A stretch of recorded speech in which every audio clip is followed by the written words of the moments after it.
Hey guys, welcome back to the This is Soul Skate Shop YouTube channel. We are here, of course, in the This is Soul Skate Shop, and we're gonna do a review of the Usd Shadow skate today. I'm gonna tell you what different models are on the market, what sets them apart, and what makes this skate so different from other models. Firstly, as you can see, this skate looks totally different than other models.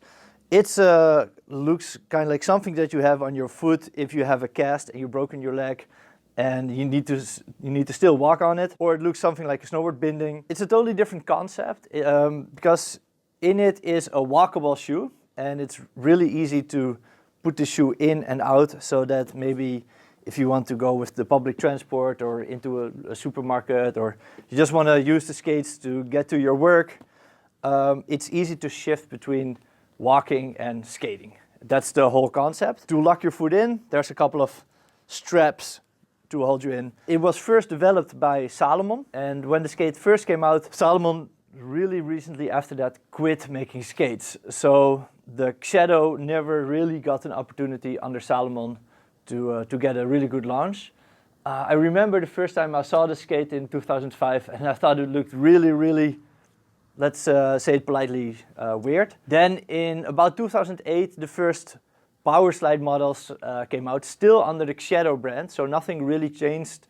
I don't know if everybody noticed who was a fan, maybe like the hardcore fans knew. The skate still 100% looked the same until 2012, and in 2012 they came with the 2.0. The 2.0 is a little bit different because it has this cuff here, which is a two-part cuff, and it can flex forward like that, while the 1.0 has a one-piece cuff and there's no cuff bolt here, so it cannot flex forward. And also the Soulplate is different. This is the 1.0 Soulplate, and it has this insert here. So it's a three-piece Soulplate. It has one piece here, the midsole, and then an insert in the back. And the 2.0 Soulplate, the new one, had like a one piece, so saving some weight on that as well. Then in 2017, Shadow had a farewell skate, so a lot of people were sad. The sales were also not that good for Shadow, so they said goodbye, this is our last skate. Everybody was crying, but only 1 year later, the Usd Shadow came back. So first you had the Shadow, which is with an X, and then it was the Shadow with an S. So a little bit different spelling on these words, but exactly the same concept. It's just that Shadow as a separate brand did not exist anymore, and from then on, it was a model under the Usd brand, so the Usd Shadow. They released about one model a year from then on, mainly Eugen Enin, pro models. He used the skate a lot. What changed a little bit back then was the earlier models had like shoes like this, and then the newer models from 2018 under the Usd brand had like a walkable liner that was more like a boot, and it didn't have this wrapping part here inside, so it kind of like, but it had that like just integrated as a walkable boot, and it came with mostly with the Fluid 5 frame, also with the Fluid 4 frame ones, and with the Kaiser Trimax frames. Kaiser Trimax is like a big wheel frame. More about big wheels on this skate later, because they also have the dupe skate, and the dupe skate is a concept by Ollie Bennett. Ollie did a lot for this sport. I also have like an entire like behind the brand interview with Ricardo Lino coming up on our channel next, and we talk about Ollie a lot in that one. So if you want to learn more about Ollie, check that interview out. So Ollie worked for Power Slide back then, and he came to Power Slide with the idea to convert the Shadow into a recreational skate. Because if you think about it, having a step-in walkable liner is perfect for recreational skating. This video is not about the Power Slide dupe. We're going to do a separate video about the Power Slide dupe's history. But since it's so related, I definitely want to compare it a little bit and let you know of its existence, of course. And now it's 2014. They're still making one model a year. The current model is the Usd Shadow Latimer, and it's also where it started. So that's why the Latimer it's just like a great heritage model. And that's why they put on the original, like the 1.0 Soulplate and the 1.0 cuff, to make it really like the 2005 OG skate that came out first. Even the wrap, that's called a shoe wrap, really resembles the original one in aesthetics. First topic we're gonna discuss is, of course, as always, the fit. How do these feel? Are they big or small, or tight or narrow? Nice thing about the Shadows is that you can also put on your own shoe, but these actually come with shoes, and I tried the shoes on, and normally I am a size, like officially I'm more like a size 45, but I like my stuff really tight, so I cramp my foot into a size 44, and normally the 44s are I'm used to having them tight. This is a 44 that I tried, and it was actually really comfortable, so not even like really tight. So I would say that they fit a little bit big. So if you're in doubt, just take your shoe size, or maybe one, like a half size less, or like a size less even. If you're picking sizes, keep in mind that the shoe wraps are individual sized, but the sole plates are dual sized. So the sole plate for size 41, 42 is the same, and then it shifts to size 43, 44, then 45, 47 of course, and the smallest one 38 to 40. So there's actually a big difference between the size 40 and the size 41, because the 41 comes with a 42 base plate. So keep that in mind if you're choosing your Usd Shadow sizing, that you also want to take into account the size of the sole plate. So this is a special shoe designed for the Usd Shadow. It also works perfectly in the Powerslide dupe. And one of the things that makes it perfect is that it has this little lock or wedge in the back, and it locks into right here underneath the cuff. You can see it on this skate here where it's mounted. If I push it to the back a little bit more, you can see it. So the idea is that it prevents heel raise, of course. I don't know how much that helps, but that's the idea at least. I've had a lot of friends skating this with normal shoes, and they never really had a problem with heel raise, but you do have to pick the right type of shoes. And for what I've seen, like a 1970s tennis shoe, like these old Adidas shoes, or like the Puma suede, works the best because these shoes are really flat. A running shoe has a lot of heel raise in it, and it would kind of like mess up the stance a little bit. One interesting thing about this shoe is you can only tell if I put it on the table like this. The shoe kind of like has an integrated heel raise, which is the shock absorber. Here you can see if I just shove the shock absorber underneath, it sits perfectly like that.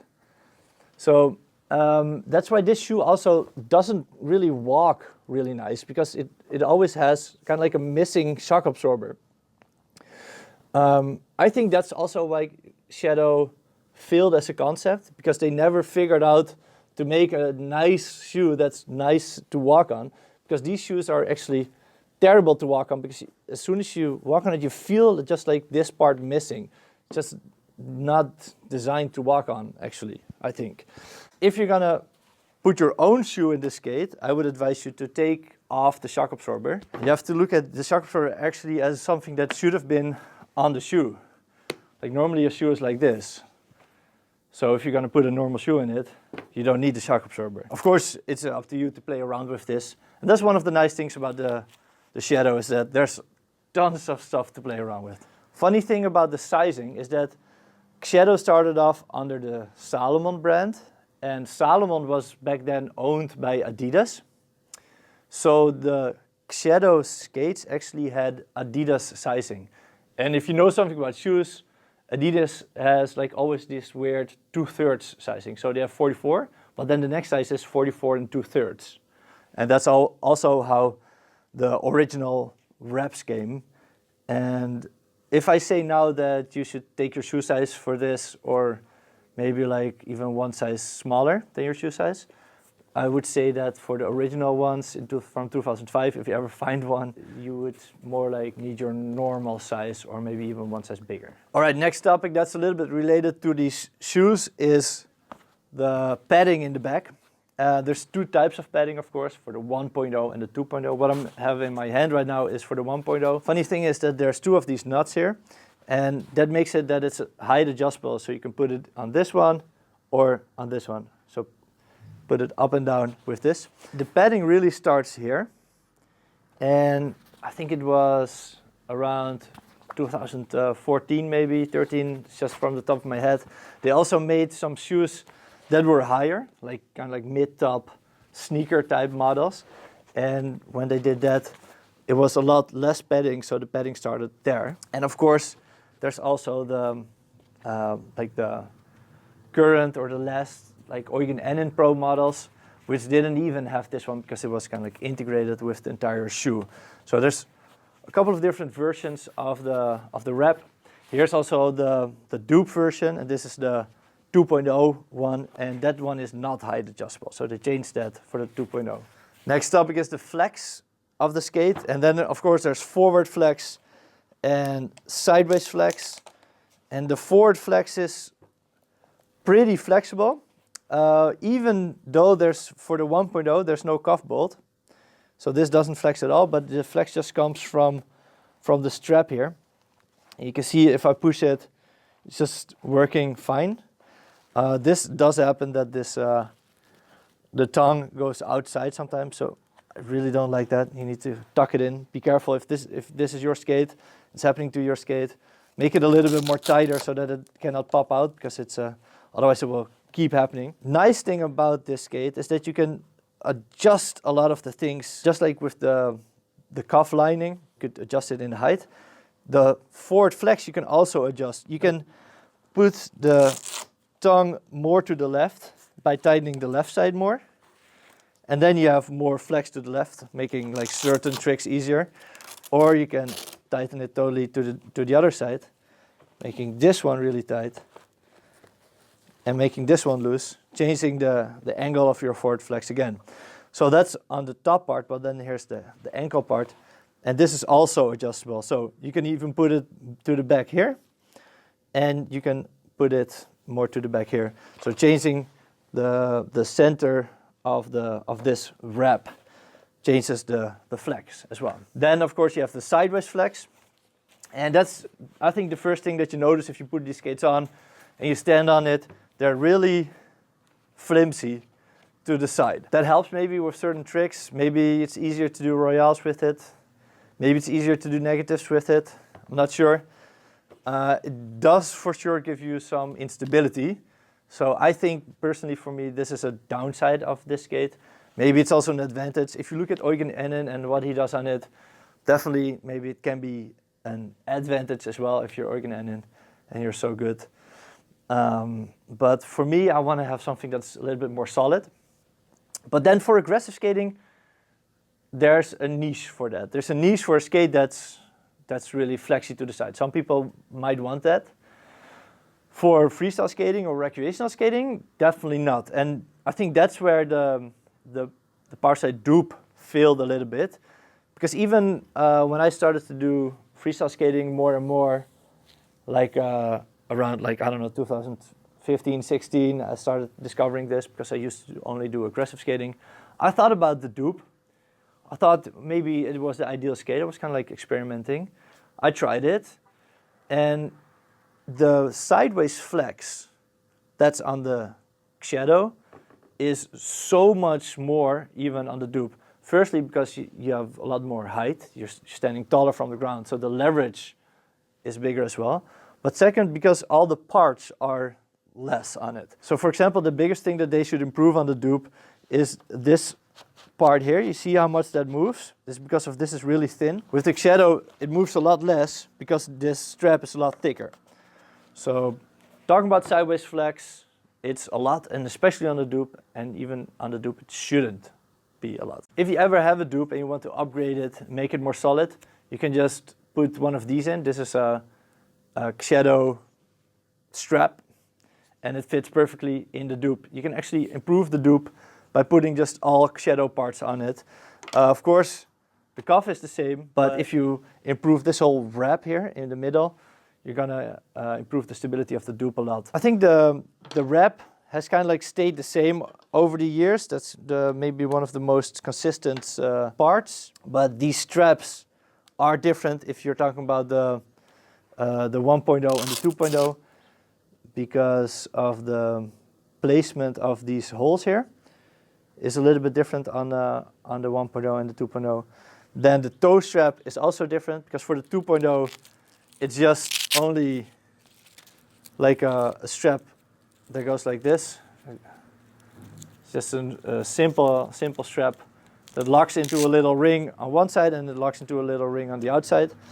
But for the 1.0, these attachment here, this goes all the way through the sole plate to the other side.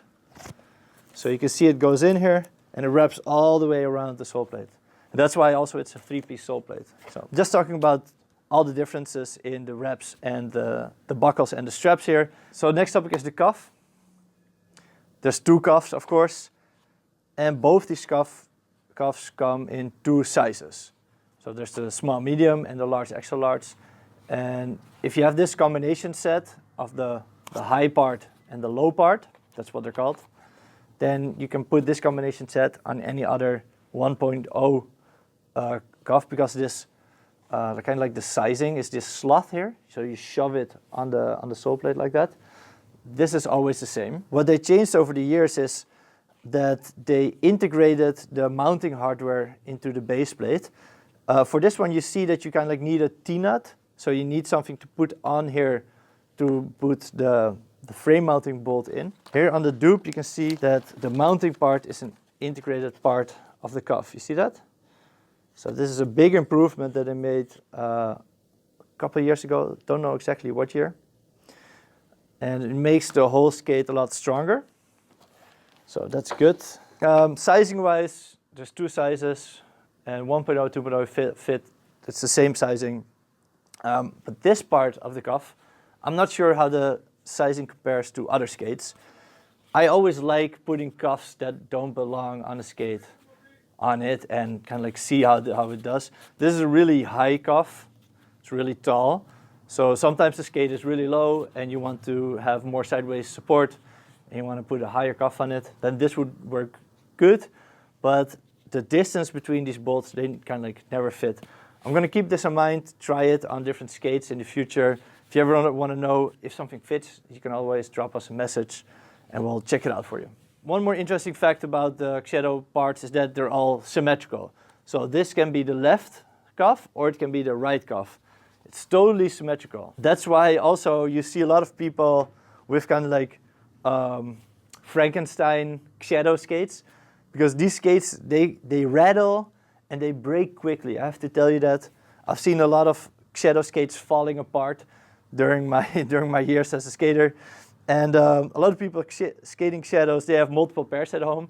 And when a cuff breaks, because they do break sometimes, especially here in the bottom, when it breaks, you can always have like one replacement cuff from another skate, and it doesn't matter if it's the left or the right one, and just put it on. So there's been a lot of like color mix-ups during the year. And that's also one of the fun things, because there are a lot of colors. Let me show you some. Here, for example, is a red one, and here's a green one. These are the 1.0 cuffs. Because the Shadow skate has been on the market for so long, it's 20 years now. There's been so many like old editions, and all the sizing kind of like stayed the same for at least within the 1.0 and the 2.0s. So you can put all these cuffs on all these new skates as well. Next topic is the Soulplate. Already told you that there's 2 different types. Here's on the old one, the strap goes through it. There's 4 sizes. Keep in mind what size you get of the Soulplate when you buy the skate, because you don't want to have a Soulplate that's too big, or that's bigger than necessary, kind of. Then there's also the dupe base plate, and this is the Trinity edition of the dupe base plate. So it has the mounting on the side, but the older versions, I think probably before like 2017 or something, they had 165 millimeter base plate. So that's one thing that changed for the dupe.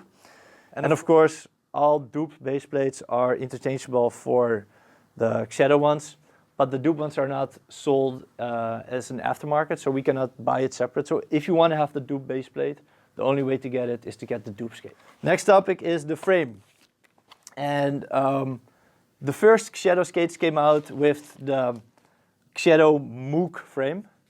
And it was a legendary frame. It was the first generation of freestyle frames. And I think calling it a freestyle frame is really confusing because this is also a freestyle frame. But within aggressive skating, you have flat, anti-rocker, and freestyle. So it's a freestyle aggressive skate. It's really confusing. But it's also called freestyle. And what this means in this context is that it has like no grind wheels, just one big groove. And this was really popular in the mid 2000s. Everybody was like, whoa, because it was a totally new concept. So everybody tried it at least once, every aggressive skater, at least if you're old like me. At first you think like, I can lock everything. You can never not land good. If you land on a rail like this, you still slide, right? So you think that it's the holy grail up until the moment that you are on a rail and you're surfing the rail, you're grinding it, you're having fun, you're like, woo, yeah, I'm gonna grind it till the end, and then you kind of like lock out. Because this is so easy to like not miss, even if you hit it, you still miss it. Like there's no free lunch, people. That's kind of like what this frame teaches you, is that at the beginning you always think that it's easy, but it's so nice if you have a normal groove. Like let's say I have this skate here. This one has exactly the same shape as your rail, and if you stand on it, you'd lock in it. You can never like go out of it. And that's the last thing that you want is mid-grind is fly out of your lock and fall. I had this happen to me. That was kind of like the end of my freestyle aggressive frame experiment. There's an advantage, of course, but it's again, keep in mind there's no free lunch. So I would actually advise you for aggressive skaters to change the frame into one that's just like a normal anti-rocker frame, or maybe a flat frame or something like this. But do please experiment with it. This is the Kaiser version of the Shadow Moog frame. It's called the Kaiser Type X, kind of the same like the Type M frame, which was also like a freestyle aggressive frame. It's kind of the continuation of the Moog frame. It's basically the same design. And one interesting thing about it that it's really short. It comes in two sizes, but both these sizes are like maybe like 1 centimeter shorter than like a normal S or a normal L of like of another Kaiser frame within the same brand even. So that's really weird why these freestyle aggressive frames are so short. I don't know, because the Celtic freestyle frames are also shorter than normal. So I don't know what's up with that, but they're short. You can of course put any frame on the market that is UFS on this. UFS is a frame mounting standard. There's 2 holes.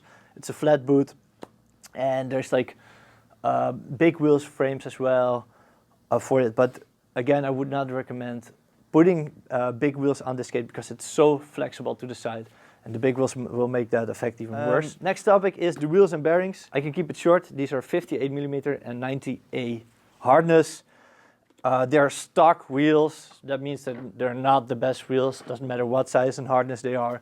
They will roll, but if you want to get the best experience, you should upgrade them to some high quality undercover ones or the roll-based hydrogen ones. The bearings in them are just fine. Don't worry about the bearings. They will roll, I can promise you that. Other things that you can customize on this skate, normally I would say you can put in an intuition liner with this. I would not do that. You can put in a better insole because this shoe here comes with a flimsy little insole that doesn't hold your foot nicely. So upgrade this to a Superfeet insole for better performance. Normally I say that you can change the laces to some wax laces. For this one, there's no point in that. Also, metal buckle, there's no point in that. There is color technology for this one though. There's a lot of different, especially for the cuffs, there's different colors. So you can play around with that. But maybe the interesting thing for the dupe skates to play around with is changing the shoes. So have fun experimenting with getting some like Puma suede shoes, ones that actually walk nice, with the shock absorber in it, without the shock absorber in it. Just play around with it and see what's best for you. And of course, if you're fed up with aggressive skating, you can always use it as a recreational skate. My overall review of this model is that it's not for everybody. you have to kind of like really love the Shadow feeling. The Shadow feeling was a little bit the feeling of freedom. It was a little bit of a gypsy feeling. And if you really love that feeling, then this skate might be for you. Check out some videos of Shadow skaters, because there's a lot of great video parts on it to kind of like know what that feeling is that I'm talking about. If you're just a regular Joe, I don't think this skate is for you. I have to be honest. It's very specific in how it skates with the flex. A lot of the parts break easily. Sorry, I have to say it. It rattles. Oh, that's one thing that I can say. If this ever rattles, and it will, I have a quick fix for that. And I'll upload it in our YouTube Shorts this week as well. So check out our YouTube Shorts if you want to know how to not make your buckle rattle. So that's one more tip. And that's my overall review. If you want to learn more about other skates, we have tons of reviews on our channel, of course. If you want to learn to skate, we have an online playlist that teaches you all the steps to learn to skate as well. And we have a skate school here in Amsterdam, of course, if you want to get a lesson with an actual teacher to improve your skills. No matter if you're a total beginner or if you can already grind and do some cool stuff, do some 360s, 540s, learn to improve yourself, keep practicing, and I might see you in the next video because we'll make a new one every week. So subscribe and I'll see you in the next one. Bye bye.